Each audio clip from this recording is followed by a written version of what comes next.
everybody, from whenever, wherever you may be doing so. This is Florida's original political podcast, the most important and relevant podcast on the World Wide Webs. It's called The Yard Sign. Thank you so much for watching, listening, whenever, wherever you may be doing so. We are coming to you. It's Thursday, 5-ish, as always. Ish. Yeah, Ish. That's just going to be how it is. I mean, the brownness is real. The CB time is very real. And we're like the least CB people. No. Well, you are. I am. I'm always late. I really am. Oh, I was going to say brown. I mean, producer Mike and I showed up, I think, 2 hours early for an event the other day. I was beside myself. I had no idea what to do with myself. I'd never been to anywhere so early. Again, and we've talked about it. The only time I'm somewhere early is you lie to me. I could guarantee you I will not be 2 hours early to my own wedding. Okay? That's how shocked I was that we got there when we did. But did you go to my wedding? But producer Mike, keeping me honest, huh? Okay, wow. Did you go to my wedding? You went. You did. Of course I went to your wedding. So, I don't know if you remember, but the invitations, we lied to everyone about the time it started. Yeah. Yeah. And it made and then we still had relatives coming into the service, like, as we're walking out. And I'm like, bro, we lied to you and everything. Seriously. We're 3.5 hours late. What is this, Miami? In Miami, you genuinely... It's expected. And you have to plan it, you have to tell people to be there 3 hours before you actually mean to start. And even then, you probably won't start on time. No, never. Right. No. You crazy? I also remember Matt ordering alcohol, being delivered straight to the venue. Bro, so many people. We purposely only did wine and beer because we have some alcoholics in the family, and we didn't think at all that they would bring their own alcohol when they realized it. Oh yeah, and they all brought and then we found out they will find a way. If there's a delivery system for alcohol. This was pre yes, because this was how many years ago? 8. Okay, good. I was testing you. So you figure this was super early in the Uber. Uber wasn't doing food delivery yet. No. DoorDash didn't exist. No. But yet there was a company that would deliver alcohol to your place. I forget the name of it. Grizzly? Maybe. That sounds inappropriate. Sounds about right. Yeah, sounds right. And so I'm walking around at the wedding, and I'm seeing people pull out straight out coolers for under their table. I'm like, y'all are ridiculous. And they're like, hey, we were gonna get blah blah blah. And I was like, you guys are bad. Yeah. It got really bad really fast. And I don't think we didn't even finish that night. Because did you go to the after parties afterwards, or did you take the girls home?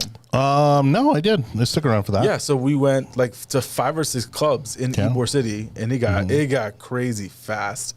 Yeah. And then Lauren and I got dropped off at the hotel that we were going to stay at, and I was like, it was 4 o'clock in the morning by the time we get to the hotel. It's funny because now thinking about it, 8 years later, so many of those people are married now. Yeah. Because most of us were single back then. Yeah, almost the majority of us were single. But Liz and the girls from Sarasota, and everyone got married. Yeah. And had kids. Yeah. Some more than one. Crazy. Matt's got 2 now? Yes. Yeah. He's awesome. Matt of all people. Who would have known?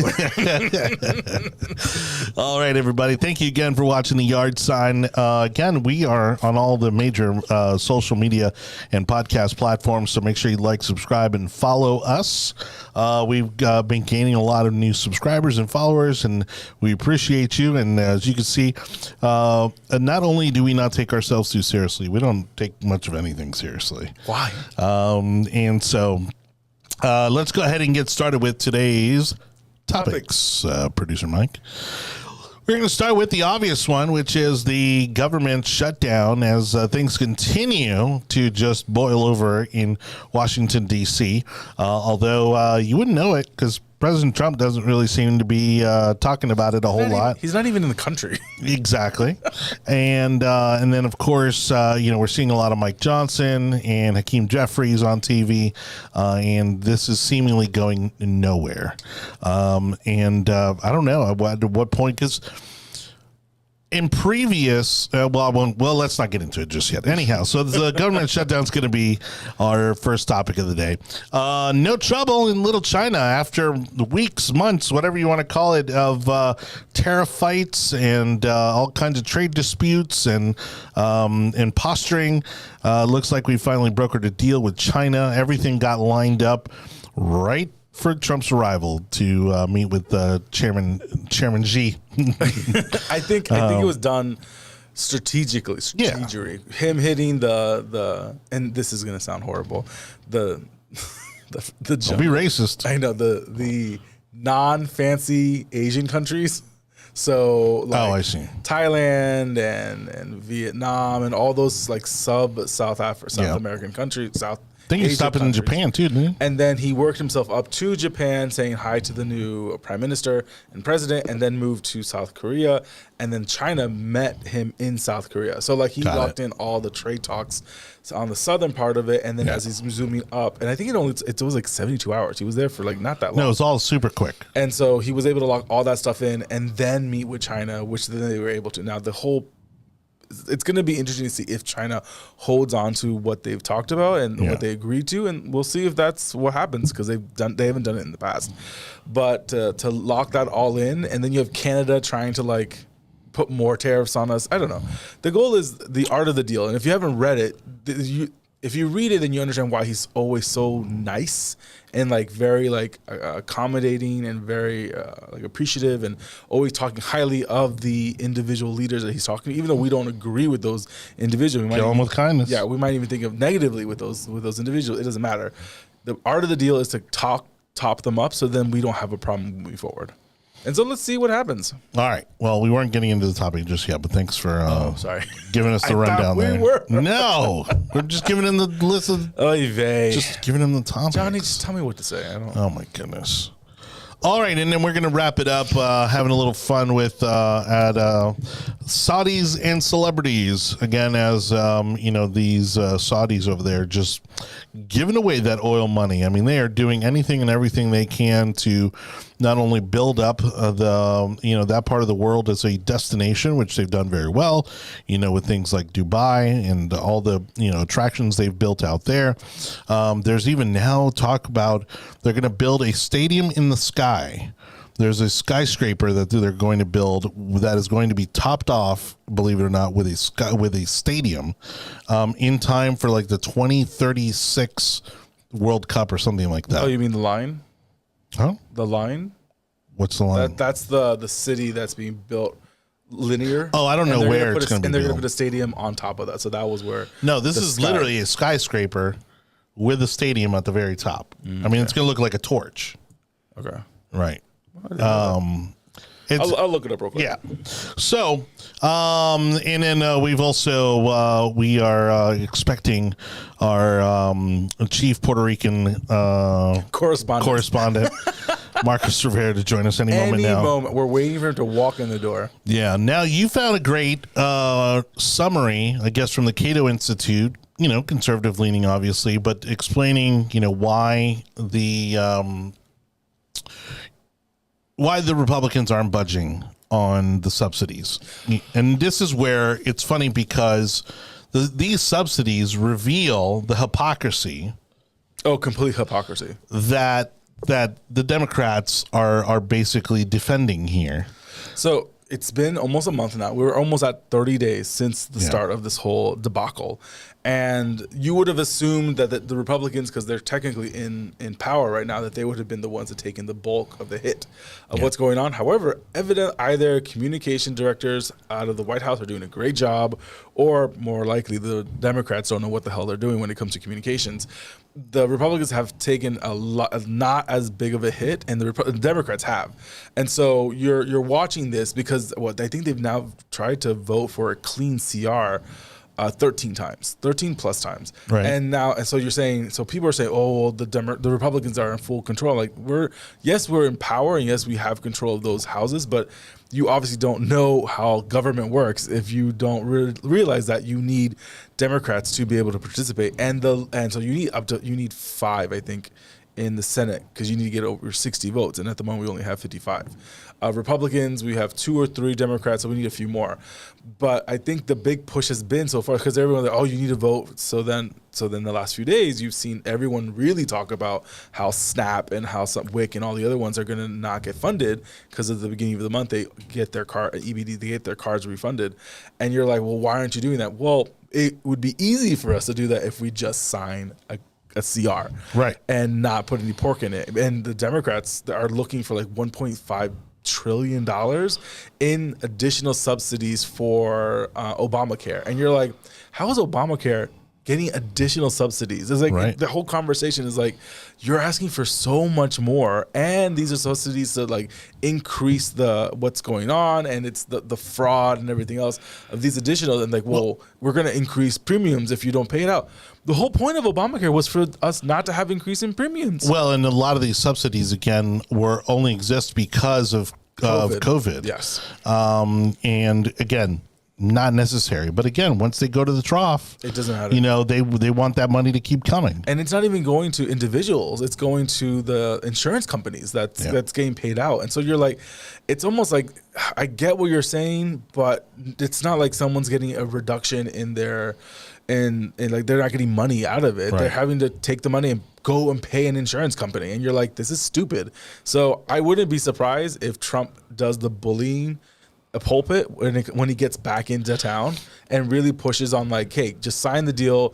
We'll figure out insurance premiums later, but this has to get done now. So then we're able to pay federal workers. We're able to pay the military. Like all this stuff is getting done. And luckily, the DOD was able to find additional funds to be able to pay the army and the soldiers. However, that they're having difficulties with other parts because it needs to be clean. I don't know why this is such a big deal. What happened from March to today? And you probably know exactly what happened. Yeah. That they don't want to do. We've already did another one. We did one in March, and now we're trying to do it again, and they don't want to do anything. Well, it's ridiculous, you know, that we're even running our government this way, you know. And then look, it's not even a Republican versus Democrat thing. They've been doing it now for years. And again, luckily we live in Florida where we have a balanced budget amendment, so you can avoid situations like this. Yes. But I think the true litmus test is not only the polling, okay, but you can say, oh, okay, the polling is going to say whatever they want it to say, even though CNN is even reporting how much this is actually benefiting Republicans and President Trump. You of all people know that we can find a poll that will agree to any of our positions. But Mike, if you could turn up the Bluetooth here, but you've lost the argument and you've lost the when you've lost Jon Stewart. Oh, and Jake Tapper? Holy crap. Yeah. It's getting ugly for Democrats out there. And so they're losing on the gerrymandering out in California. Yes. They're losing on the government shutdown. Yes. Here's what Jon Stewart had to say on The Daily Show. Find themselves in a place is we've shut down the government to protect subsidies for an insurance marketplace that funnels $800 billion a year into the pockets of all these insurance companies. Have Democrats box themselves into a corner fighting for a system that ultimately, to get the thing that you want, that I think the American people want, they're going to have to abandon. Yes.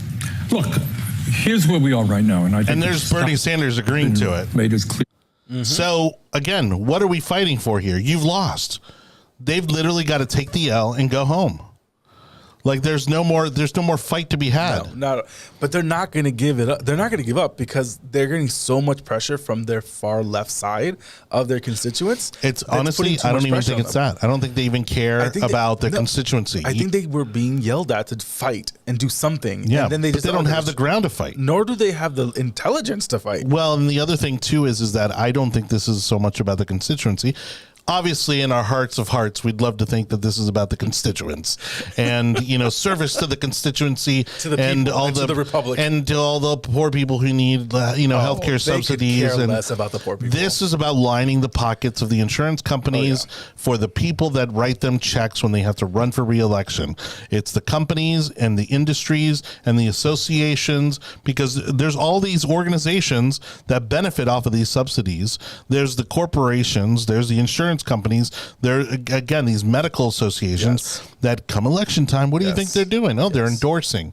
Oh, they're writing checks, and so the checks go both ways, right? They get the subsidies, and then they get the campaign checks in return. We saw it with U.S. aid. Like we saw how many NGOs were getting paid out from all of these for all these checks, and then they're screaming bloody murder because now they don't have funding, and now I think Democrats only have like $12 million in the DNC, whereas the Republicans have almost close to 100. And you're like, how much money were you guys funneling out of the U.S. government? Right. And it's like, this is crazy what's happening. But they couldn't go public with it because it would expose the whole ruse.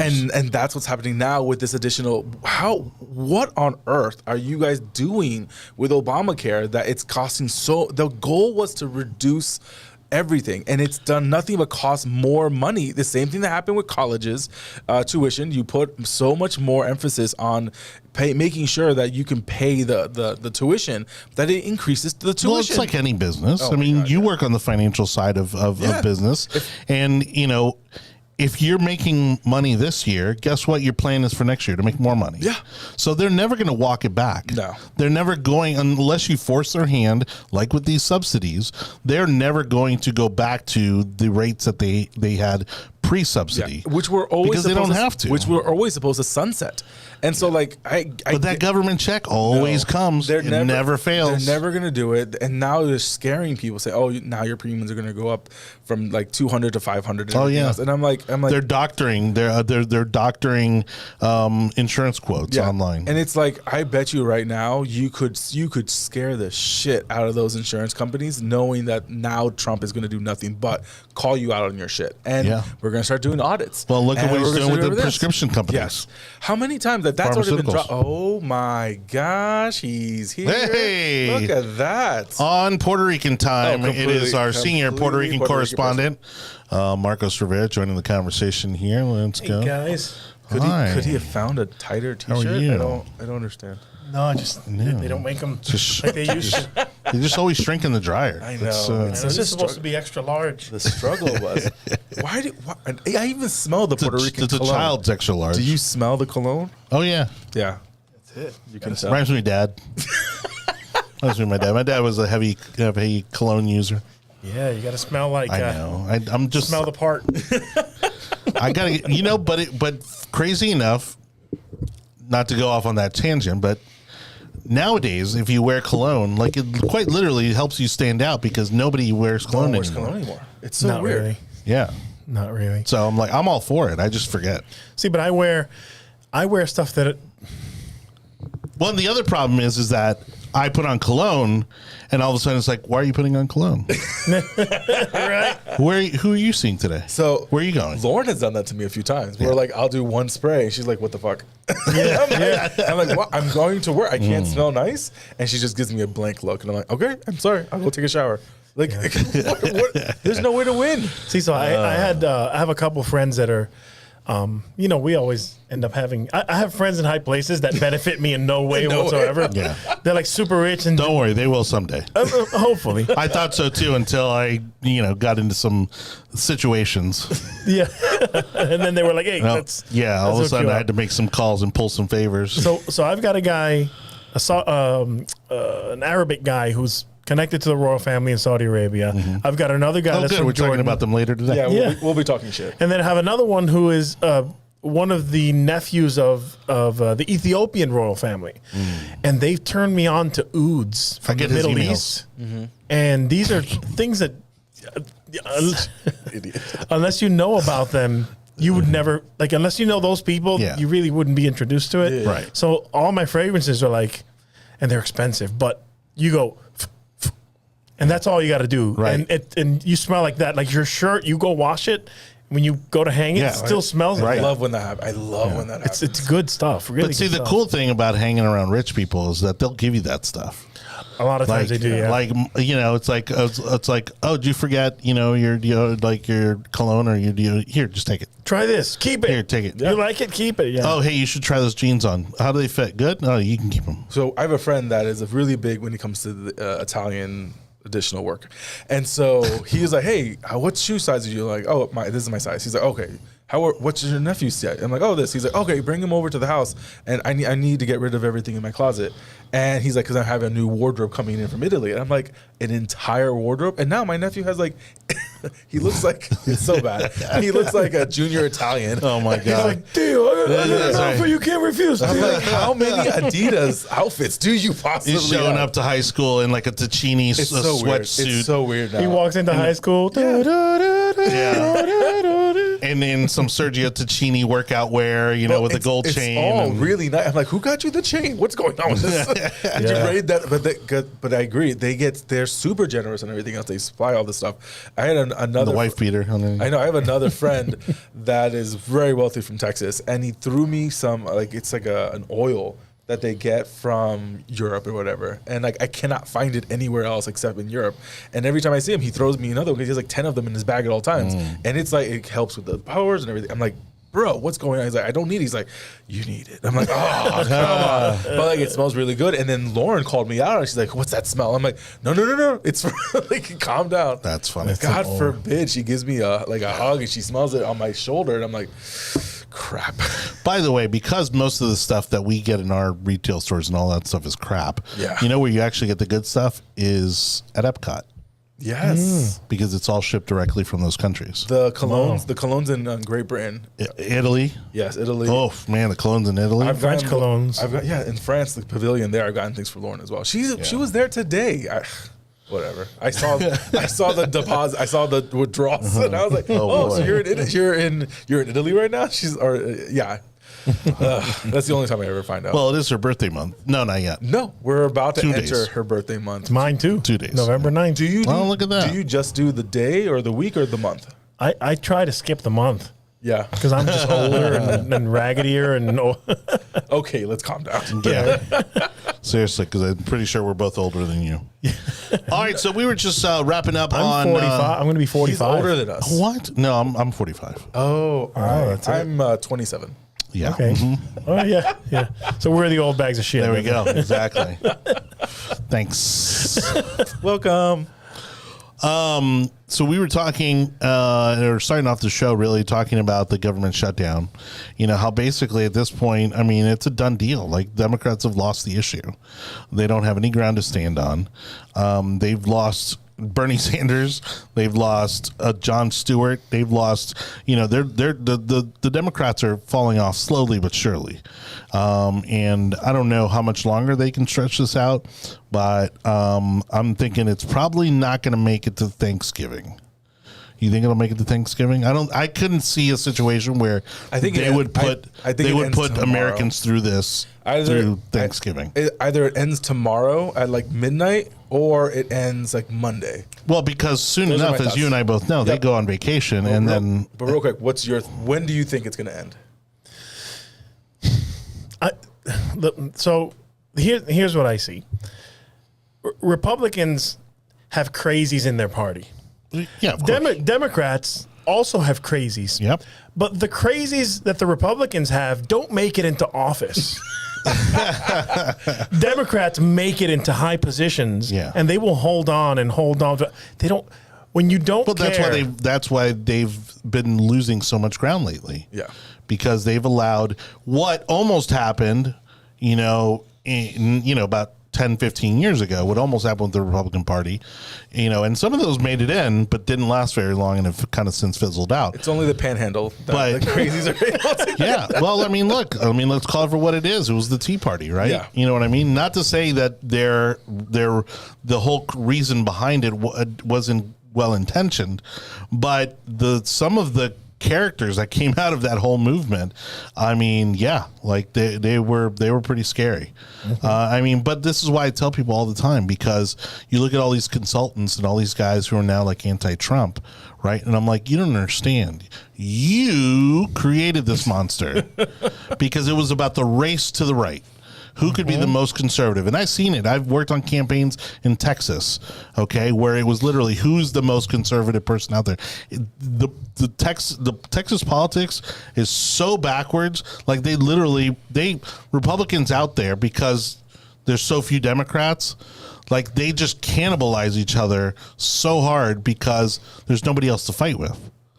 And so it is like, who's the most Republican or who's the most conservative? And it reaches levels of absurdity that most people aren't familiar with. And that's almost what we got at a national level around, again, 10, 15 years ago. And now, going back to your point, like, we're at a place now where they're almost all the crazies are in the Democratic Party, that they've actually got elected in their sites. And now you have a situation where New York City is going to be led by such a crazy person that wants to install things that we've been testing out for years and still want to do it, even though they've failed so many times. But we can do socialism this time, right? And you're like, when are you guys going to learn that this is not going to work? You put someone on that to become president that everyone realized was not the right person, but you got to do it. She's a woman. She's black. You got, and you're like, this is your litmus test? This is crazy. I'll tell you what, though. I just listened. I started listening to the Flagrant podcast. Oh, such a good podcast. And Mom Donnie was the guest. I get it, right? Kind of like with Obama 2008, right? Like, I get it. Like, I get why people voted for Obama, right? I was just able to kind of shield myself from all the charisma and all the, the youth and the hope and the change and all that kind of stuff, and see him for what he was. Same with Mom Donnie. You have to shield yourself from the charisma and how well spoken he is and how well, I kid you not, I've listened to only maybe about 10 or 15 minutes of that podcast, and he has flipped things that Republicans stand for into his platform like three or four times. Like, he'll literally take something that's a Republican thing and he's literally flipped it into his own platform, right? And it's that ability to kind of do that kind of gymnastics that now I see why people are gravitating to him. And it's also the youth in New York who's really backing him.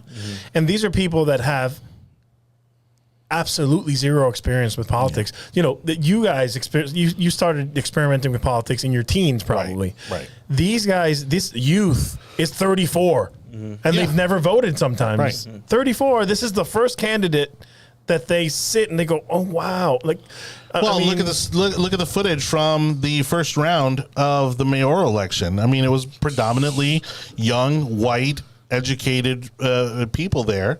Who again, they're just kind of figuring it out, right? And again, he talks about issues in a way where he'll throw out the bait and saying, yeah, I want to build more affordable housing, and I want to, it's okay, very much a liberal thing, right? Because he wants the government to provide, 200,000 affordable housing units in New York City. But then what he does is he chums the water for the Republican side with, but to do that, we have to reduce regulations. We have to roll back some, you know what I mean? So all of a sudden, he's talking right points. He's talking, right-leaning points to make the case for his very left, very progressive ideas.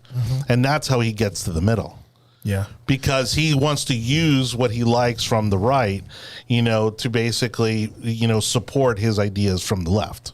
It justifies it. And I don't know if you guys ever saw an episode of South Park where it was based on the handyman. And you guys got to watch that episode. So basically, the handyman they were rolling in dough. They were the richest people in South Park because they were they were making so much money hand over fist. Yeah. And it was rich. It was white, educated customers. That obviously that's who the handyman's, that's where they bread and butter. That's where they make their money. Right. It's a bunch of people that have no life experience. They're very book smart. They're good at their profession. They make great money, but they have little common sense. No life experience. They, and that's exactly who Mondani's focusing on. Well, it's the same exact. They people. talk about these things, and they don't realize that. Like, you live in a completely different universe. Like, that's not, New York City's not like the real world. No, it's not going to work in Phoenix. It's not going to work. Right. It might work in Denver, but it's not going to work in the suburbs of Chicago. Well, and that's why even if he wins the mayoral election, I find it hard to see him move any farther than that. No. The last guy, the really tall mayor, what's his name? From New York? Cuomo? No.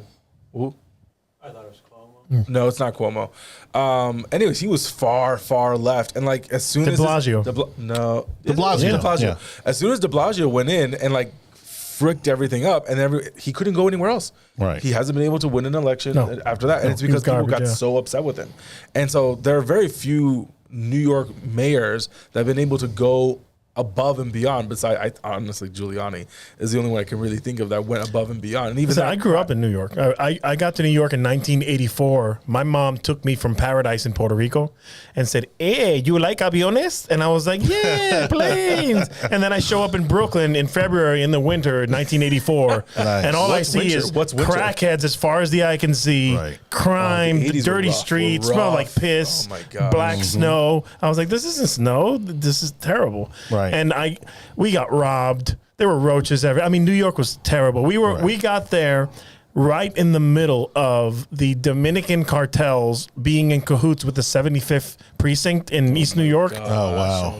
I lived right there. Yeah. It was crazy. And the crime and the crack vials on the street and the heroin needles and the tourniquets. I remember seeing all this, people getting shot right in front of us in the bodega, and pop, pop, pop, and everyone's running in the opposite direction. And the mayor, that was Mayor Koch. That was mayor when we got there, and he was terrible. Again, the status quo. And then Dinkins came in. Dinkins was the worst mayor in the history of New York City. The worst name for the worst mayor. yeah. David Dinkins, he was black. I think he was the first black mayor. And David Dinkins was terrible. After Dinkins created havoc and everyone was so sick in New York, sick of New York. They hated government. They hated everything. And Giuliani came in. And everyone, black people, Hispanic people, Puerto Ricans, Giuliani was hammering down like crime and drugs and cartels, and I'm going to hire 33,000 officers. Everyone was like, yeah, that's what we need. Yeah. New York is getting to that point again. My brother is Port Authority Police. My sister is NYPD investigator for the DA's office. Wow. So I hear firsthand everything. She serves warrants. She brings people. She travels with people that are she is to high profile cases, murderers, serial killers, child molesters. She just moved from child molesters and what she calls them, predators. Yeah. Because she couldn't handle it anymore. It was just so despicable. Yeah, it's rough. But New York, she says it's gotten to a point that even if you took our staff and multiplied it by 10, we still wouldn't be able to handle the workload of how much crime there is in New York. So we're getting to that point where I think New York City, even if Mamdani comes in, it's going to be a new low. It's going to be rock bottom. Yeah. And the next guy is going to be the most conservative mayor we've seen in New York City. Well, the other thing to watch for is the governor's race, right? Because what Mamdani's also counting on is that Kathy Hochul's going to win re-election. But do you really think he's counting on that, or that? Oh no, he needs to count on that. I don't think he endorsed her. No. But the problem is that there are things that he wants to accomplish that has to get either funding or approval from Albany. So he was, and the other thing is that right now Kathy Hochul needs him because he's like the hot new thing in Democrat politics in New York. And so the trick is that, does she latch onto him, and kind of try to feed off of his popularity, or does she rebuke him and potentially lose support? No. And in a time where Elise Stefanik, who is on the Republican side running against her, is actually now going up in the polls. So I think this is what's going to happen. When the moment I saw that they did not endorse each other, you knew there was a problem there. That when Mamdani does not endorse, but the governor does, there's a huge problem. Because technically, the governor should have more power to be able to pressure him to vote to endorse her. And the moment he didn't endorse her, which means that it's like the AOC. AOC is not going to endorse her. But that's how these guys are, though. But this is what I'm saying, is that he's going to find, or that he's going to endorse someone that's farther left than she is, and that's who he's going to push. No, but they're already past that point in that election. I don't think so. I honestly think what's going to happen is that he is going to push for someone that's further to the left to run for governor. And I think that's what's going to happen, because he doesn't care. If he did care, he would have endorsed her immediately. Well, either way, my point is that he needs someone that's on the left to win that governorship for him to be successful. Yes. And so the best thing that can actually happen for New York and New York City is for Elise Stefanik to win, because she'd be able to shut down we're not gonna have major portions of his agenda. We're not going to have a Republican win. See, so New York State, Probably not. well, as soon as you get out of New York City, it's Zephyr Hills. Right. Oh, you all the way until you get to the capital. Rip Van Winkle, like all the way there. I have family in Rotterdam, Amsterdam.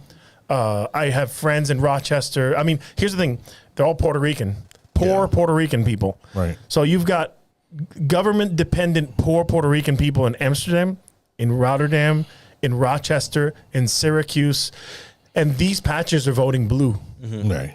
So, but between that, it's all red, gunslinging, shooting, hunting people. But there's just not enough of them. Right. So, No, if not for New York City, I mean, New York would be a red state. Yeah. Yeah. Exactly. So I think we need to see, I think the country outside of the coast are starting to realize what's happening in the inner cities, and seeing what the transition is when it comes to increasing the population of police, bringing in the who is it called, the not Coast Guard, but they're doing it in Texas. National Guard, They're bringing, ICE. so they're doing that for I think it's Memphis that they're doing the increase, and it's working. San Francisco was going to get it, but San Francisco has actually been doing a decent job turning themselves around. They got rid of their attorney general. They got a very conservative mayor, and so they're moving in the right direction. So I don't see how this is. So okay, not enough Puerto Ricans are speaking about this. When I lived in Arecibo, next to us there was a public housing called Las Mesetas, which means the plateaus. It was the biggest drug, like it was just terrible. And the National Guard was there. Right. Typical government housing. Yeah, and the National Guard was there. Like you'd ring, ring, you're riding your bike and the National Guard's got a fully automatic weapon and you're allowed in and out. And then you go down a few miles and there's another area called El Coto, and it's National Guard. And you go to another one. And this is just Arecibo.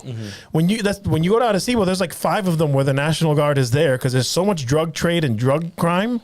And then you go to Bayamón, Carolina, Llorentorre. The National Guard is always there. Right. Well, Like, that's what you do. Anibal and I have talked about this because, again, coming from those Latin American countries, we're used to seeing the military in the streets and on the corners. When the police can't do it. And it's like, they're there. And not only that, most of these countries have mandatory military service. And so they got to put those kids to do something. Yeah. You know, so they give them a machine gun and they say, go stand on that corner and make sure nothing happens. And crime goes down. You know, right. Exactly. But we're really used to that in our home countries. Like that's something that's very normal. It's not very normal here on the outsides of major cities, and I think that's what kind of scares people a little bit. However, there's a reason for it. There's a reason for the government to have that kind, because we haven't seen that since not Reconstruction, but like when we did integration in the South. Right. That was the last time you saw a big situation, and during the riots during the Vietnam on college campuses. But I think Trump so we haven't seen something like this since outside of a weather emergency for 20, 30 years. I know, but my point is that Trump is kind of setting the bar for others to come along and say, oh, if you're having a crime epidemic or a drug epidemic, you know, if you're having a major crime issue, call in your National Guard. Yeah. And the crazy part is you see it's a bunch of freaking black people saying, hey, we live here. Right. Bring it them on. Yeah. Oh my gosh. Please They love help. it. There's too much crime. That's the most annoying part of the situations that you have uppity white people saying, oh, you're being racist. What was it the whole conversation of like voting, showing ID to get to vote, and they're saying it's racist because you can't expect a black or brown person to have it. And then that same person did interviews in black neighborhoods, and they're like, oh, so do you have a voter registration? Of course I have an ID. I have an ID because I want to do X, Y, Z. Oh, well, if you're holding down a job, you need an ID. People say you guys can't get IDs because you're black. It's like, what, you're saying that we're stupid because we can't get one? Like, Yeah. Who do you know doesn't have an ID? Everyone I know has an ID. Right, If you're exactly. legally here, you have an ID. To assume, so for white people to assume that black and brown people cannot get an ID is absolutely ridiculous. Well, and those that are in elected office use it to manipulate the elections in the ways that they do. yes. Listen, Nancy Young, who I speak to a lot, she's the tax collector in Hillsborough County. Her whole, when she came into office, her whole reform was catering to being able to handle the Hispanic, just the influx of Hispanics coming in, not understanding the process. Right. They would show up, okay, I want this, and then they go, oh, well, you need this. It's listed on the website, but in English. Right. If you can't, if you want these people to integrate correctly, they still don't know the language. She puts it in Spanish. They know what they have to bring. They bring actual, legitimate paperwork in, and then they get their ID. But they still have IDs. Yeah. And I don't know why people think of this, but now we have generations of examples of Hispanic communities, Hispanic countries, having those people come into the country and integrate very well into society. Yeah. Right. Like truck toting, like The toughest part is the language. Yeah, but that gets resolved after 1 or 2 generations. Miami would disagree. North Cuba does not count. All right, but we need to get back on topic because we were talking about the government shutdown. And so Yeah. let's go ahead and Okay, wait, we didn't get your when do Yes. you think it's going to end? I think for PR purposes before Thanksgiving. Okay, before Thanksgiving, and what did you think? The same thing? I don't want to kind of like jump on that bandwagon, but I honestly, my theory is either tomorrow at midnight or Monday. That's my when do they bet. go on break? When do they go on vacation? I think like a week before Thanksgiving. That's probably when. Yeah, I'll say it's going to be a last minute deal. I think the Democrats get so pressured into voting, at least 2 or 3 more Democrats will vote for them to get to 60. I think that happens this weekend, or at least tomorrow or this weekend. I don't think they let it go any farther than this needs to happen because the Democrats are getting the biggest pushback when it comes to WIC, when it comes to SNAP, when it comes to all that stuff. Like, oh, you guys are the reasons we want to pass a clean CR, and you guys don't want to do it. We should have like a Trump wig. Like if you lose the bet, you have to wear the Trump wig. It's Halloween. Evidently, it's gonna be one. It'll be on sale The best. by Sunday. If they don't sell It'd out be of the them best wig. ever. I do a horrible Trump. You do a really good Trump. For me, it depends on the day. Like some days it's good, some days it's awful. But it's a beautiful accent. You're obnoxious. You saw that one? Did you see that one? Dude, the one that got me crazy was when he cussed. Yeah. When they were asking him about Venezuela, and I loved it. And he dropped the F-bomb. I was like, whoa. Hey. Okay, I know I don't want to switch into gears, but what do you think about that? About the additional, was it the blowing up of fishing vessels? Yeah. Oh, I mean, everyone knows. If you watch enough documentaries, go on Vice, and Vice is a very liberal Democrat. Yeah. But their documentaries are religious. The Not only documentaries that, are like, hey, the boats are going from Venezuela to Dominican Republic, and then from Dominican Republic they cross over from the Strait of Mona. Yep. And then they go straight to Puerto Rico, and then from Puerto Rico they go into the U.S. Yes. That's the process. Everyone's known Not that. only that, go on to Disney Plus. Go watch National Geographic's How to Catch a Smuggler. Yeah. Yes. That's it. It's all there. I was getting into an argument with someone about like, you don't know if it's not a fishing vessel or not. I'm like, first of all, they have almost $100,000 worth of engines zooming as quickly as possible, because the reason why it's the speedboats is because it takes too long for the helicopters to catch them once they know that they're going. Right. And the only way you can stop them is really blowing them up. My mechanic, I was asking him, I was like, what is it about, what do you think about this? He goes, en Venezuela casi no comemos pescado. He's like, we don't eat fish that much. He's like, how many fishing vessels do we have? Which is true. They're mostly like a cattle country. Yeah, it's a lot of pork. Yeah, Pork a lot of and a lot steak. of- Yes, Yes. it's like, how much damn Most they fish? used to be. $100,000 worth of engines, but you must be eating some good sushi. Yeah, no kidding. I don't even think I saw a sushi restaurant last time I was in Venezuela. No, it's not. It's not a big like that anymore. Yeah. All right, thanks everybody for watching the Yard Sign. We've got Marcos Rivera joining us, along with Anibal, David Cabrera, your host Jonny Torres. Thank you for listening, watching from wherever you may be doing so. Let's go ahead and reset the topics, as we were just talking about the government shutdown, and again, we got a little bet on the table now for since we're like betting on everything nowadays, and we're not even NBA players. Too soon? Too soon? Yeah. No trouble in Little China. We've got the president being able to kind of get him. Also, I don't know about last minute because it wasn't like a deadline, but it was an ongoing battle with Xi Jinping in terms of the trade deal. There were tariffs being thrown around, all kinds of. But what's beautiful about this, and I actually also have another video I want to play the audio from, is that it shows you how much of a businessman Trump is. Again, that I think this is going to be the biggest lesson for future politicians, future presidents, future governors, is that the way to diplomacy is business. Okay, because he's been able to accomplish these peace deals and he's been able to accomplish these trade deals all by business. And China, of course, is no different. I mean, they are our biggest competitor when it comes to business on a global scale. And let's see, was it you that posted it or did I post it? Anyhow, the details are, fantastic. And it shows you how layered this is, right? And just how, in terms of, and I heard a great quote actually coming in, which is that the United States doesn't have allies, we have interests, and that, honestly, I think that's trtrue. U.S. has made a major deal with China to end the trade war, and it's so much better than everyone had expected. Only 2 days after... Oh, hold on. Only 2 days after Trump arrived in Asia, Beijing and Washington reached a shockingly good agreement that sent global markets soaring. And while both countries had to make concessions, both citizens and economies will benefit massively from this deal. So here's what happened. Trump agreed to 3 critical compromises. He will cancel the 100% tariffs on China that were set to take effect on November 1st, remove an additional 20% of existing tariffs, and lift software export bans to Chinese companies, effectively reopening American business to China and providing a massive boost to Beijing's economy. But China didn't walk away empty-handed. They also agreed to 3 major concessions. First, they'll remove their own tariffs and restart large-scale purchases of U.S. soybeans, saving thousands of American farmers.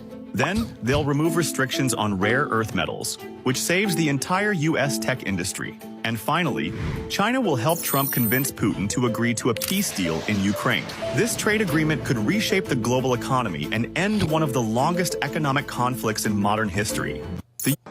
As they say, huge if true. So I'll say this.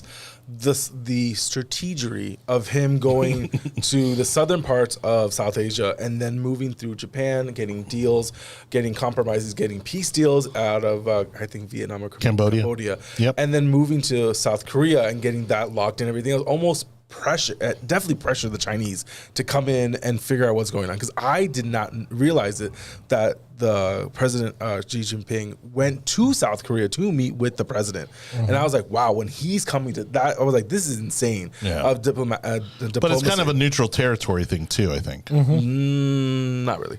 And so seeing how that worked out, I was like, this is a new era to see how he could, if this all works out, which even though like the Gaza peace deal is holding on by a thread, it's been 3 weeks and they haven't gone full back into it again. So that's at least holding to the point right now. And again, if you can convince these countries of, look, I don't want to fight anymore. I want my kids to be in a safe place. I want to be able to get them to get a good job. Like the business aspect of this is growing so fast. And I think by the time he's out of this year, he's going to have like $22 trillion of committed business development inside the country, which is insane.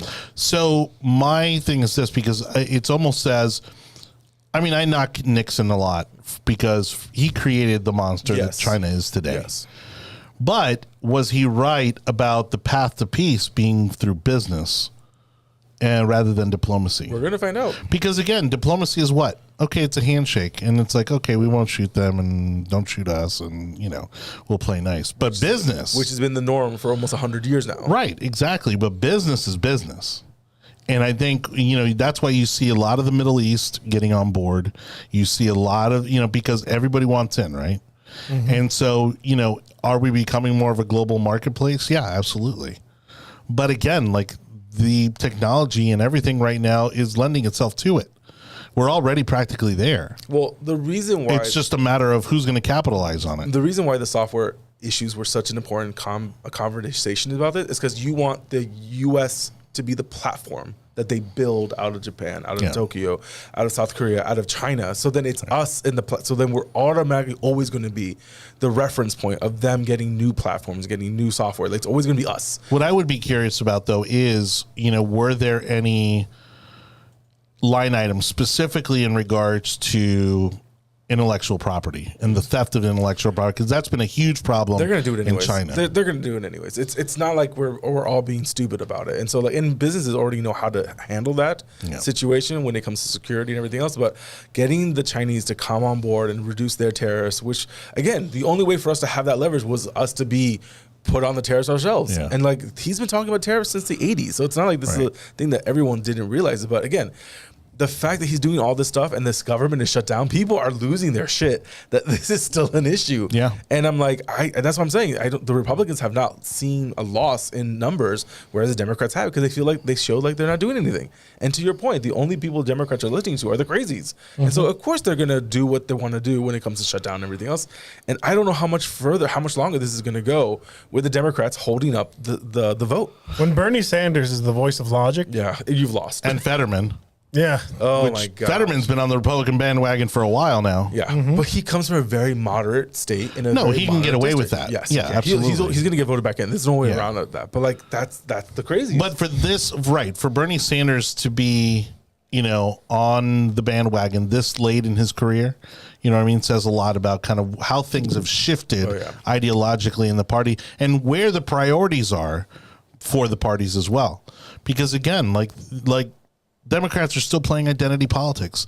They're out there crying about ICE, and they're crying about, they're trying all this identity politics stuff, which nobody buys anymore. No one cares anymore. Nobody cares anymore. Nobody's buying it, right? It's like, who's actually working for me? Right. And when they see Trump out there talking about Trump RX and, and working with the pharmaceutical companies to bring down the cost of pharmaceuticals, and now all these trade deals, and it's going to get the farmers back on track. Right. And like, again, like those have tangible results, and that's how you make an impact. And that's when people will look away from all the drama and the nonsense and the distractions. Right, and look at the actual tangible results that he's producing. What are you seeing on the ground when it comes to the Hispanic population? Because we're seeing things moving in a direction that I'm hearing great things from our community. So here's the issue with the people that I see, people who listen to Telemundo and Univision and that's it. Yeah. They hate Trump. They hate everything he's doing. They think he's evil. He's destroying the world. Everything he does is evil. It's a failure. It's going to lead us to worse condition. Like it's the exact opposite of what's really happening. Yeah. And that is the Kool-Aid that these Spanish networks are selling every single day. My mom has no idea that Trump has ever done anything good. Right. She has no idea. Yeah. And she speaks both languages, but she watches Telemundo and Univision. So it's like and it's like, when we know that if you watch MSNBC, everyone knows what you're going to get. Right. Yeah. You're going to watch Fox News, everyone knows what you're going to get.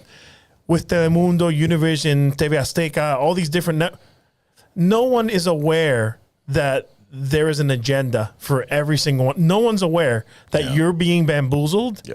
And they honestly, like my mom, every time I talk to her, oh, you have to be careful, la cosa no está buena. Oh, the economy's crashing. And I'm like, you do? Like the stock market hit record highs.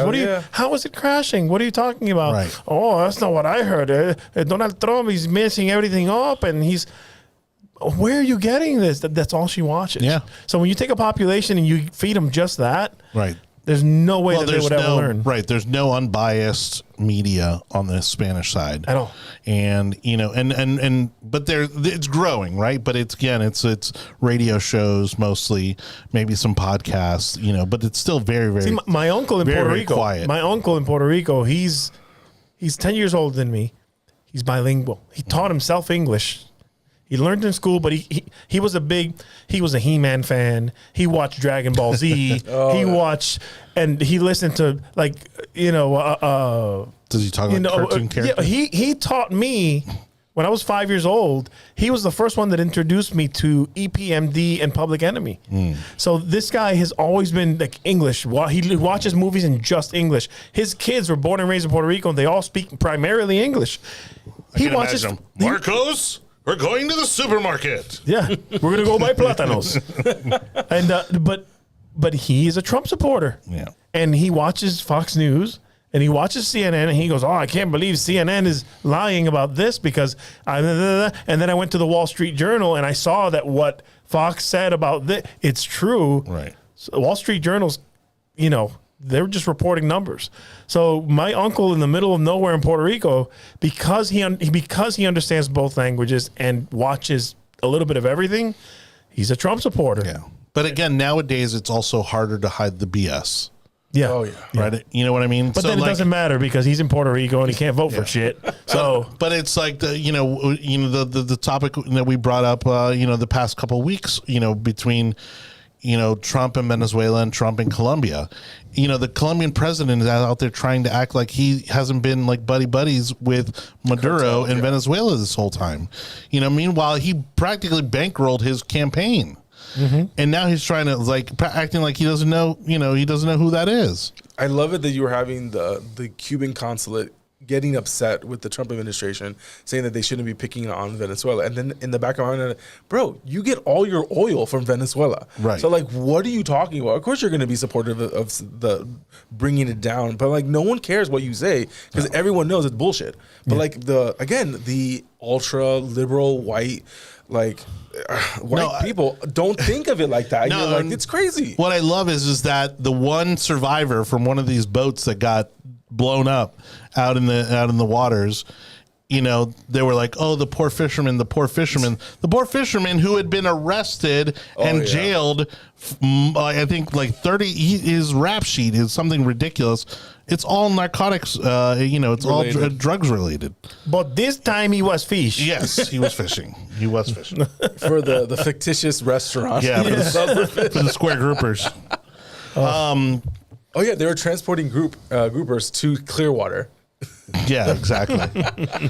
All right, thank you again, everybody, for watching The Yard Sign, and we're gonna kind of circle back to something you brought up earlier, with your friends in the Saudi family. So recently, there's just been an uproar, and I don't, I'm kind of indifferent about it actually, but we've had comics. There was recently a huge comedy festival in Riyadh, of all places, that invited some of the top names in comedy from the United States over there. Bill Burr, I think Andrew Schultz. There was some, again, this is like cream of the crop comedians from the United States that were invited to Riyadh and paid very handsomely for it to go on and put on this comedy festival.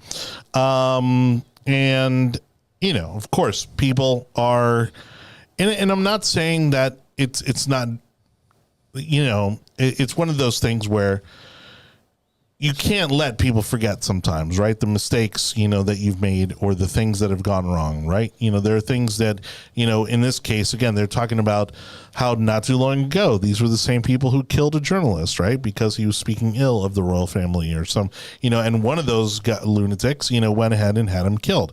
That's not who is in charge right now. I mean, it is, but let's be honest. And yes, there are other reasons. If you want to get into that debate about women's rights, and other reasons why, again, it was so controversial for them to take this money. But again, is this a non-story? We've got Tom Brady, who allegedly, now he's disputing the number, but allegedly, and we'll play the game actually that came up in the video here. How much do you think Tom Brady got paid or is going to be paid to do what? To play a flag football game in Riyadh. In Riyadh, 2 commas. Give me a number. I'm going to say, actually, no, I'm going to say $500,000. $500,000, I think he's going to get paid. $500,000? Yeah. No, I'd say just to show up over there, he's going to get like 2-3 million. You're both way under. Under? Way under. Okay, so then I'll say 10,000. 10 million. Still under. Still under? So I said just to show up would be 2-3 million. They do that for birthday Still parties. under. Okay, how much? Yeah, they do. Add a digit to $100 million? No. 20, okay, almost. 20 million? Oh, 50? 70? $75 million. 75. Hey. $75 million. $20 is $20. Yeah. Oh my gosh. No, I mean, So find it I'm here. looking at the Riyadh Comedy Fest, the tour and everything else. I don't see Andrew Schultz, by the way, on the billboard for it. There's a lot of people that are women on there. Wasn't Andrew Schultz? I thought he did.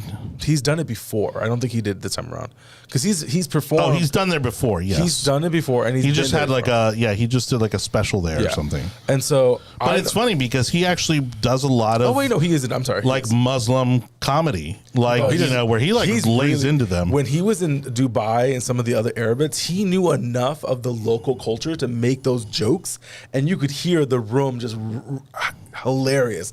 And they were talking tamachis or smoke a lot of hookah, and he's like, yeah, you see all the fog here? There's no machines. It's a bunch of humakis like in the back smoking, and the crowd went crazy because that's how he plays his audience. He's very intelligent when it comes to his arguments, when it comes to that self-awareness. However, I don't understand why people are so upset. I understand why people are upset about it. I just don't care. I honestly don't. You're going to stop someone from making money? Right. That's insane. And the money's going to go somewhere anyways. Yeah, no matter what. I mean, he was completely wrong about the whole Bad Bunny comment. I mean, you do realize like 3 years ago, Bad Bunny did a song called Monaco, and you know who did the whole video with him? It was Al Pacino. Oh my gosh. The whole video was Al Pacino. Hey, I'm wishing. I got to do that. The whole video was Al Pacino with Bad Bunny. Right. And then he did a whole nother video with Ric Flair the whole time. And Ric Flair's dancing the whole time and doing the woo. But yet, if you can get Al Pacino on your video, that's awesome. You're there. Yeah, I would have loved to have been in that conversation. And like, how was he compensated? Like, how did that whole thing work out? He was calling him Mr. Bunny. Go ahead and turn up the audio for me. So I'm looking at this. I'm Bluetooth. looking at who's and here. There are a few Jews Jewish comedians that'll be in there. Okay, now that's like, where I think crazy. culturally that gets touchy. This gets touchy, but it makes sense. It makes, if you can do, you're trying to expand that part of the world. That's what the Saudi royal family is trying to do, is to integrate their people into more westernized understandings, more business, less oil, because a lot of them just don't work to begin with. I know, but again, like there's still very much a strong hatred between Muslims and Jews. It's not like it's. No. And the reason why I push back on that is because yes, and the issue with with Israel and the Palestinians are really where it is. However, the collectiveness, Egypt, Saudi Arabia, the Emirates have been working with the Israelis for years. Yeah. So it's not like it's just the crazies on the Muslim side are the ones that push for the radicalness of it, whereas the countries are just trying to do business together. And with the Iraq war, Saudi Arabia was like, you bomb them, put tanks here. Yeah, and then people lost their mind because U.S. soldiers were on the land for Saudi Arabia when they were protecting the kingdom to begin with, and so that's how crazy some of these people get. And again, do I think the problem is with the Muslim world? I think it's like 30% are perfectly fine with jihad. So it's a very high percentage, but that is decreasing as you get more integrated into the world society. Well, I mean, wasn't it like over 60% of Palestinians thought that Hamas was justified in October 7th? Yeah. And that's the crazy. These are crazy conversations that people don't realize. The number is so high. So again, it is what it is. It's going in. I think the comedian thing is going to get. Look, money's money. And I think is it already happened or is it about to happen? I think it already September 26th through October 9th. So it already happened. It already happened. And no one said shit. Here, this is a conversation from Craig Carlton's sports show. Higher, Bob.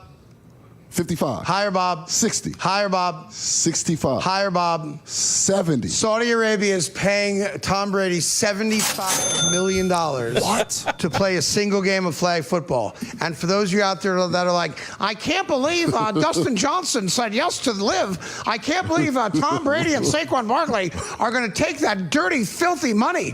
You would too. I'm taking that money. And my point, what I said on Friday, we all got a price. Yeah. Now, when you have a $375 million deal from Fox, I don't. Tom Brady does. Your number's a lot higher. Yeah. He's also a bit of a financial whore. Let's be honest. Now, I don't blame him for taking it. Right. $75 million that's a lot guaranteed in your bank account. For one day? For one game of flag football. How much do you think it costs? So, again, anyone in this table, anyone in this room, you offer me $1 million to do something, throw something, catch up. I'm going to do it. I'd do it for $7,500. Yeah, right? I was gonna say, what is your? How many zeros do you need to do something? Like that's the conversation. But see, like for them, right? There's a lot of layers to why they do this, right? Because for one, it's they think of themselves as celebrities, right? The royals, right? They think of themselves as being, high and mighty. So they want to rub shoulders with these celebrities, right? Especially American celebrities. Because for them, it's all about status. What is it, Mariah? And who's got a bigger status in sports right now than Tom Brady? Well, Yeah. we've seen it in the past where like Mariah Carey will go do like a party or do a birthday dinner. Yeah. When Michael Jackson got caught, like almost like Beyonce, they've all done Beyonce. it. And that's why. Oh, remember when the Beyonce thing? Oh went? my God. And blew That, up. oh, yeah, that got ugly. Because she opened up the new hotel in Dubai. It was a private party. And like people like don't understand, like they've been doing this forever. And the royal family, which is a very large royal family, wants to integrate, wants to make it to It's where thousands of nieces and nephews it's and a cousins, huge- and it's a But huge also, family. like for this flag football tournament, which is actually what this is about. It's not just one game. There's a whole tournament that's taking place. Having that Brady stamp of approval, that is worth a lot of money. Yeah, That alone is going to bring a lot of money. It brings legitimacy to what's going on over there. Not only that, he may only play one game, but I bet you he's probably going to have to be there for this tournament, at least to some extent, and again, that's going to validate them in this world of football, which again, nationally and internationally, it is growing. I mean, it's a growing sport. Now, it's not at the level of soccer, right? Which most Americans can't comprehend, but football is kind of becoming that, and I think we're still a long ways away. But it's going to be it's trying to become. Cricket is number two. The second, right? Which we don't cricket even. is fascinating, and none of us talk about it. Baseball's based on cricket. Which I don't even understand. There was a bunch of drunk people that didn't know how to play cricket and came up with baseball. Right. So I don't know how accurate that. I'll have to look it up. It's a ghetto cricket game. That's what it is. Well, don't get me wrong. I think they improved on it. I mean, now I don't understand cricket, but I've watched enough of it that it's just like really weird. It's very difficult. I played baseball, and Shocking. We've all played baseball. That's all common. No, but I played competitive baseball. My brother played 7 years in minor leagues, so like my whole family played a lot of baseball. And quit bragging. I didn't make it, but in Queens, where I grew up in New York last. My kids are half Guyanese, like I mentioned last time, and they Guyanese people are Indian. They play lots of cricket. Trinidadians play lots. So I've been involved around cricket. Very difficult game, right? Very difficult. Very competitive. They are very competitive and stuff. So I know that and they fight doing this all the time. Oh my God! Now there's a pitch in Town and Country. I'm trying to move on. There's a pitch in Brandon. A good friend of all of our, Akash Patel, has been really supportive of that organizations and everything else. So it's cool. The one that always cracks me up is the one that's in Plant City, right off of I-4. Oh, I love it. That you can see from I-4. I think it's hilarious. Every time you drive by, there's a cricket game going. And I'm like, have you heard the 7th inning stretch? No. Like oh my God. And they stretch, like they literally stretch because they. Wow, this has gone down real fast. Thank God no one watches this. Oh, they got. I think Marcos is trying to get us canceled. Listen, Indian. Please, you do it all the time with me. Listen, in the Indian culture, it's so from their cuisine, their music. So we have 12 half tones, and all our music is based on 12 half tones. Right. They have 22 tones. Yeah. And their music is so fascinating. Their instruments, the guitar is all the guitar from the Middle East, the gypsies, all the middle. It's all based on the sitar. Right. Which is an Indian instrument. Well, I just recently went to a Guyanese wedding, and and again it was 3 days. Yeah, it was 3 days. First of all, so that's quite a commitment. Luckily, he's my front door neighbor, so 2 of the days happened right outside my front door. Okay. But the music's awesome. Yeah. And man, do they love to party. Oh, the culture is so much fun. The Indian culture is so much fun. I love working with them. I enjoy it. I love dealing with them when it comes to work. I don't like it when I'm like, having to deal with them in regards to like Negotiations. negotiations. See, but Guyanese is different because Guyanese is like Indian mixed with like Jamaican. Right. They're a little more passive, a little more chill. Just out of nowhere, Sean Paul pops up and it goes into something else. Yeah. Oh my God. Very, very fun. Happy hour is a whole different world. But what I was going to say in regards to the situation is like, I don't think you're ever going to see soccer take off as big as football is here in the States. Is for one reason only. You can tie in soccer. And that is un-American as Yeah, but as now you we could got ever ties in imagine. football. When was it? We had a tie in football this year. Yeah. When did this happen? After what? They changed the overtimes? rules, and somehow it ended up in a tie. Oh my God! When did this happen? This year it was Packers versus Cowboys. Of course, Packers, it Cowboys. was against them. My Of God. course. Fucking Cowboys! I can't do it. Americans football team, shut the hell up. But this whole comedy thing in Saudi Arabia, Good job. which I did want to touch on that really quickly. Everything is fair game until someone says a joke about Muhammad. Right. Yeah. Let's try that. We can have this whole conversation Yeah. again when Dave Chappelle's hanging in the back of a temple somewhere because he said some shit about Muhammad. He was there, And he's Muslim. and I think that's why he kind of gets away. Yes, he Schultz is. is. yeah, no, I Dave mean, Chappelle. no, No. Chappelle's not Muslim. Yes. Yes, he is. What? Yeah, he's Muslim. You've never heard him He's talk a about converted Muslim. that? Look it up. Yeah. I remember him talking about it Yeah. last time he had I a don't special. know. Which like he was like, this is the reason why I'm able to talk about this shit. Because he moved to Africa after he said no to the $100 million deal. Yeah, 50 but million, that had nothing to do with his Yes, it religion. did. He converted while he was there. Yeah, he's a Muslim. And now he has this. Now he talks about how he's in the middle of nowhere with a bunch of white people, and he makes everyone Yeah, he's like a Muslim black redneck. I know. And again, every time he does a special, people get super upset and super offended and everything else. And like Schultz says some crazy stuff too, but he never gets as much hate. And that might just be because of the black and white thing situation. But like, I'm surprised how bad that Chappelle gets it. Besides the alphabet people, I thought that was hilarious. Yeah. But people got so upset that he was getting death threats at this concert. So it's interesting to see how quickly comedy becomes a problem for a lot of people on the left, and especially to a point to where they were one of our biggest advocates during the COVID about like talking and saying things that were on the right side, and people were getting sick, people were getting canceled everywhere. And you're like, and comedians having to leave California to be able to practice, and like they created the comedy scene in Austin and in Florida. So like, it's fascinating to see how quickly things like that will disintegrate its population in society where you can't say anything. Well, but again, like to their credit, like comedy has just exploded, you know, over the past like 10 years, you know, where these guys went from playing clubs, they went from playing, you know, bars, nightclubs To helping elect a president. Well, not only that, but I mean, also they went, you know, they're playing like theaters, and in some cases, like when they say arenas, we've been to those kind of arena shows. It's part of an arena. Yeah, but we're talking about Madison Square Garden. Remember when No, I know. that was the pinnacle. If you Right. could sell Yes. out that, you were good. Right. And now it happens all the time. Well, now these guys are selling out stadiums. Yeah. You know what I mean? And that's what I'm saying. Like, it's just reached that level of prominence, and now they're doing shows all over the world. I mean, heck, I was listening to Theo Von earlier, and he's got 2 shows coming up in Australia. You know, it's crazy. But it's also, it shows this is just Western culture, U.S. culture spreading its influence around the world. Yes. If you can be a comedian in the United States. Theo Von, he's Nicaraguan. Thanks, Is he colonialism. really Nicaraguan? What?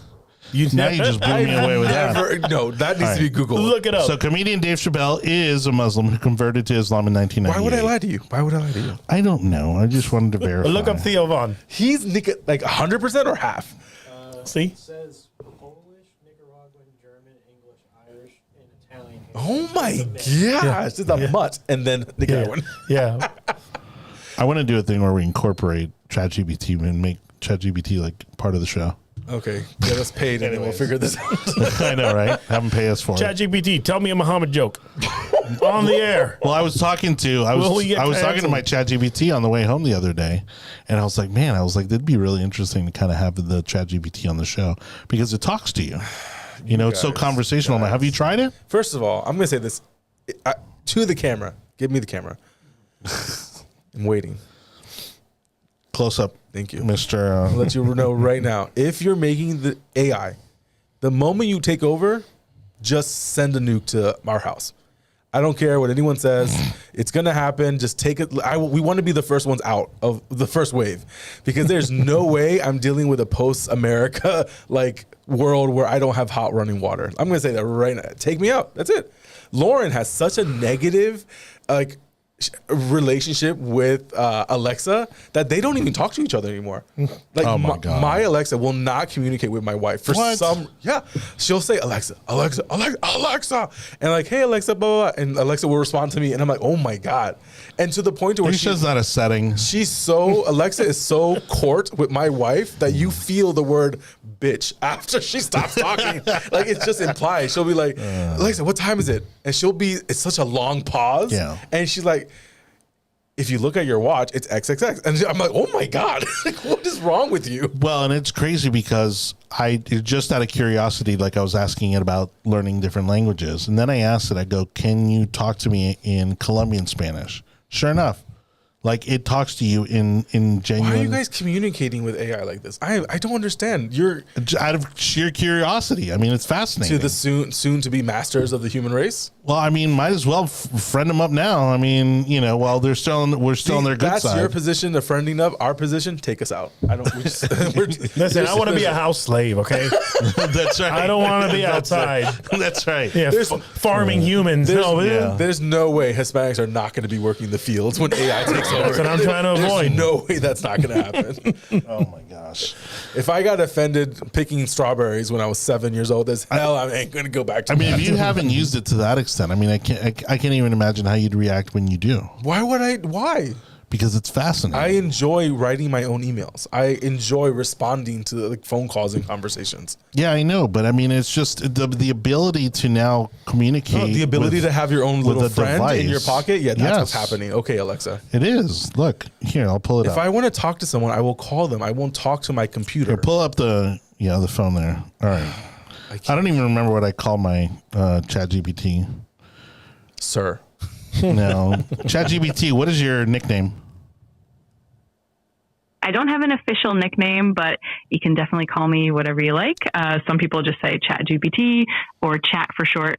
If you have a fun nickname in mind, I'm all ears. What? Oh, why is that a female? That sounds voice, like a by the way? proposition I know, right that's there. what I was saying. I felt very insecure. You can call me anything you'd like. Clutch my pearls and everything else. Oh my! Right, but you can switch the voice automatically. So Whoa! Don't move past what we just Why said. is your phone always on vibrate mode? FYI. I need you to move your phone out of your pants. Look, she tells me she loves me. Okay. ChatGPT, tell us who you think the winner is going to be of tonight's football game.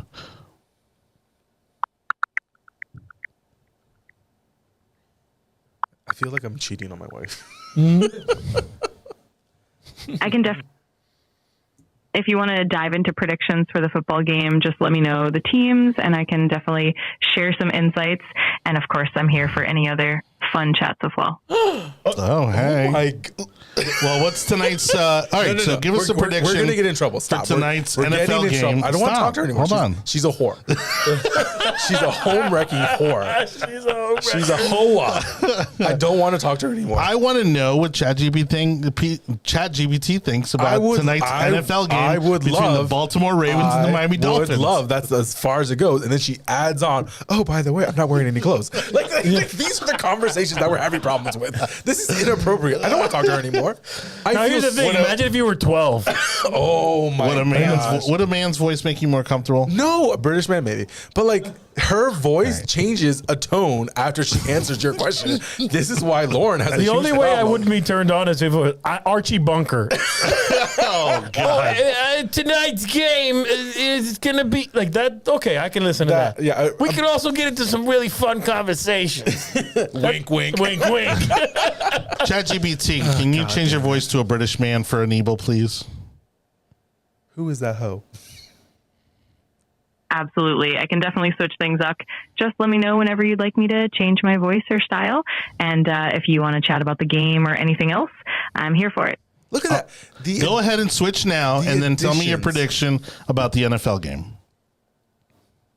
All right, I'll switch to a British accent for you. As for tonight's NFL game between the Baltimore Ravens and the Miami Dolphins, it's definitely an intriguing matchup. Both teams have been performing well this season. I'd say the Dolphins might have a slight edge with their high-powered offense, but the Ravens' defense is always a formidable challenge. It could go either way, but it should be an exciting game. All right, that's a bunch of. She still gave it to you in her sexy voice. No, It's inappropriate. This is inappropriate. should I have been. feel dirty and I feel like I'm sinning. Let's move to a different topic. I'm getting super. Well, and He'll honestly, be happy if it sounds like a wheelchair guy. I like the game tonight. No, get me a Southern guy. Like, give me like just or a British guy. Like, I don't feel comfortable with that. The last like You need Stephen Hawking. That's what it is. ChatGPT, can you please switch to a male Southern voice immediately? Absolutely. I've got you covered. I'll switch to a Southern accent for you.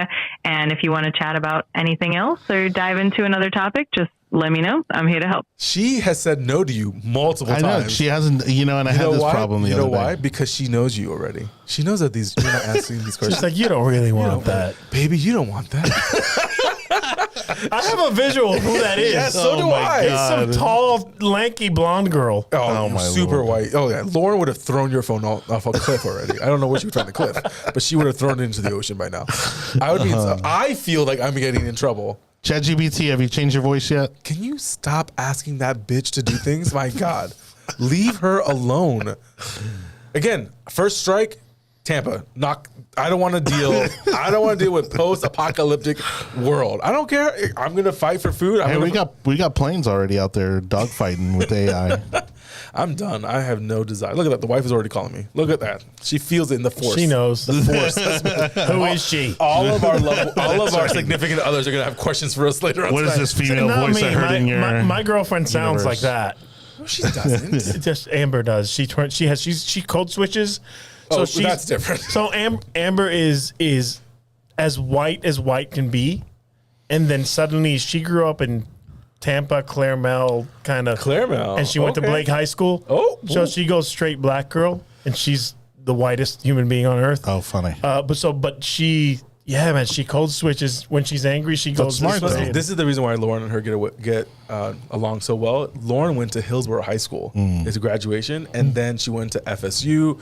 And I think it was she knows That's a big jump. She knows all the lyrics. I know she knows all the lyrics to Mambo number 5? no to who's the racist guy now that we all talk about.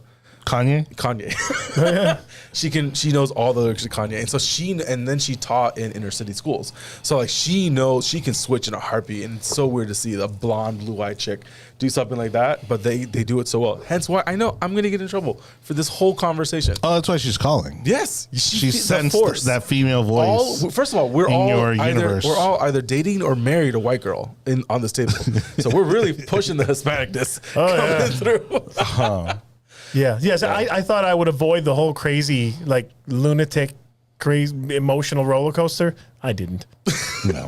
I didn't. Well, I told him that you had, she had very Latina vibes. She does. when- Everyone that. thinks she's mixed with something. Yeah. And like she's not Spanish at all. Right. The only Spanish about her is the mofongo breath. Because she loves it. She loves mofongo. So It's insane. It's insane to see how we've just the people we've decided to stay with and everything else and to start relationships with. But you would think our parents would be so upset with us that not finding Hispanics to find in our lives. And my dad's like, the moment I started dating him, dad's like, don't you dare bring a Dominican in this house. I'm like, what are you talking about? You're Dominican. And he's like, don't you dare. I know what I'm talking about. And he was right. That's funny. Did your parents ever tell you not to date Hispanic? No, not really. My mom's definitely more of a vibe.